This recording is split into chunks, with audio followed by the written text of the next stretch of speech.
demands for hyperflexibility and sustainability requires a more integrated manufacturing. But what is actually the difference when securing a smart factory as opposed to a traditional one? Could you please tell us a bit about these differences, Klaus? Sure, absolutely.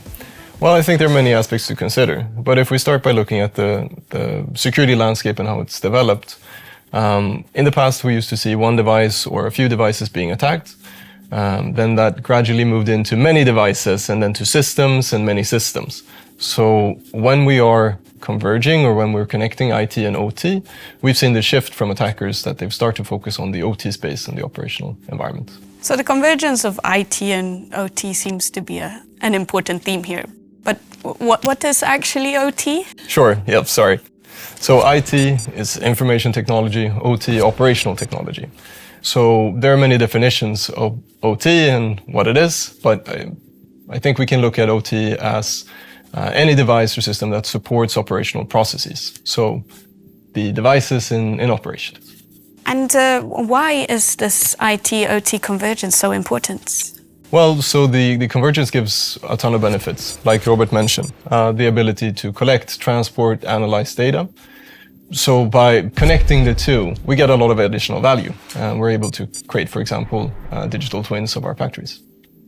So if those are some of the benefits, do you see any apparent risks with the IT-OT convergence? Sure. So while there are many benefits, of course, integrating the two opens up the attack surface. And we see especially that when older OT systems are connected as well. And so how does this convergence influence the two systems? Well, so within IT, I think we are more used to change, and changes have had less operational impact.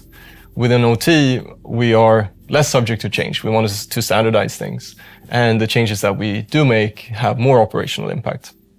So now that the two are converging, we see the OT way of working propagating into IT.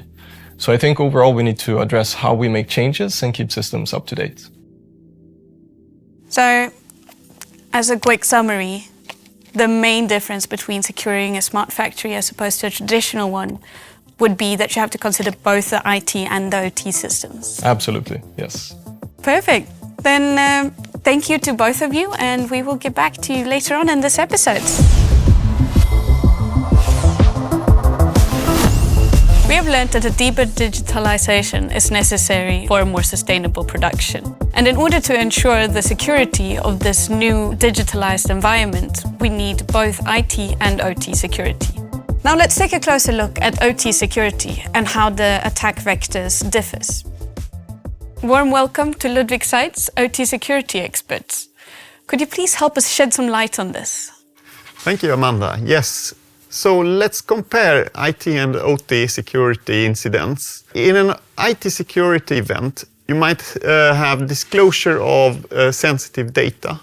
You might have corruption of digital data, and you might have downtime of your business systems. On the other hand, in an OT environment, a cyber attack could lead to downtime of your production systems. It could lead to damage to your equipment. And in the worst case, it could actually lead to harm and injury to your operators or to people around your manufacturing equipment. So, OT security actually affects human safety in production? Yes. I did not know that. If we try to get a little bit more hands-on, what would you consider the most important measures to take when setting up cybersecurity in an OT environment? I would summarize that in 3 categories: people, process, and technology. Where people, you would be looking at increasing the security awareness of your OT workforce and the OT awareness of your IT people so that they can work together better. Process is about setting roles and responsibilities and defining how to execute your security processes, like, for example, incident response. And technology is about setting up protective technologies like antivirus programs, firewalls, or network monitoring.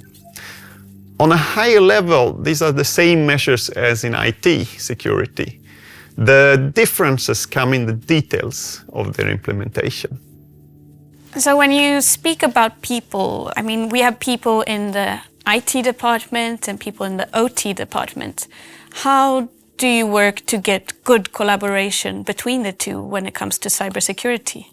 Good collaboration is indeed very important. So one thing is that it's very important to make them understand their respective ways of working so that they can meet each other on individual terms.